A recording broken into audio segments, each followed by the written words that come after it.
Ayan, mga kagigil, good morning.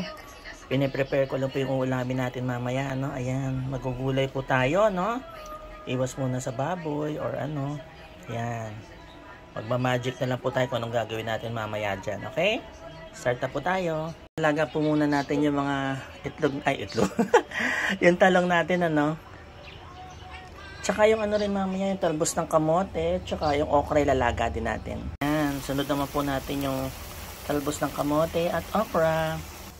Ayan, yung talbos ng kamote naman. Ayan, yung okra naman. Lagyan na po natin yung torta natin, yung talong.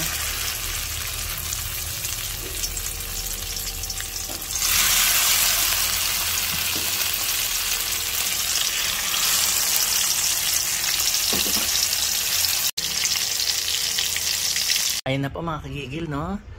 Ayan ang ating okra at talbos ng kamote, nilaga natin, ano?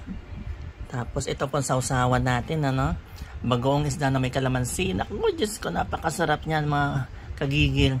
Meron tayong leftover na isda, ayan, tsaka yung chicken. May chicharon kung gusto nyo, no? Tapos ito ang ating, oh, di ba?